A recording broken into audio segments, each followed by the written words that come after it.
ప్లేస్మెంట్లో interviews అంటే interview ఒకసారి fail అయితే మళ్ళీ సెకండ్ ఇంటర్వ్యూ కూడా ప్లేస్మెంట్ చేపిస్తారు unless until they get placed in any airport or chosen department మీదే బాధ్యత ఎట్లా ఉంటుంది? ఎస్, అంటే ఇప్పుడు ఏమవుతుందంటే ఇప్పుడు పిల్లలకి మనకి 1 year ట్రైనింగ్ ప్రోగ్రామ్ కాబట్టి 3rd month నుంచి అసలు ఇంటర్వ్యూస్ ఎలా చేయాలనేది ఆ ట్రైనింగ్ స్టార్ట్ చేసేస్తాం. 3rd month నుంచి 8th month దాకా కంటిన్యూగా వీళ్ళకి రోజు సబ్జెక్టు అవుతుంది, ఇంగ్లీష్ కమ్యూనికేషన్ అవుతుంది, as well as daily 2 hours interview మీద ప్రాక్టీస్ చేపిస్తాం.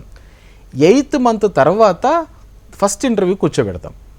సో 5 నెలలు ఇంటర్వ్యూలు నేర్చుకొని, సబ్జెక్ట్ నేర్చుకొని, ఇంగ్లీష్ నేర్చుకొని ఉన్న మనిషి 8వ నెలలో ఒక్క ఫస్ట్ ఇంటర్వ్యూకి పంపిస్తే 10 మందిని పంపిస్తే మాకు 8 మంది అయిపోతారు. బాగా అయిపోతాయి.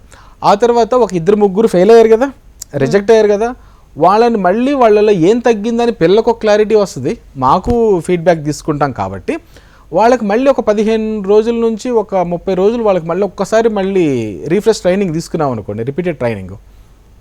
నెక్స్ట్ కొట్టరా సరే, అప్పుడు పోయింది 9 నెలల, మళ్ళీ 15 రోజులు 20 రోజులు మళ్ళీ కూర్చోబెట్టి మళ్ళీ ట్రైనింగ్ చేపిస్తాం. మళ్ళీ 3వ ఇంటర్వ్యూ కూడా పోద్దా? అలా మా దగ్గర 60 కంపెనీలు ఉన్నాయి. 60 కంపెనీలు రిజెక్ట్ అవుతారా? ఇంతవరకైతే ఎవరు అవ్వలేదు. మీరు అవుతారేమో అనుకునే కాన్ఫిడెంట్ మీకు దగ్గర ఉంటే అసలు నా దగ్గర జాయినే కావద్దు.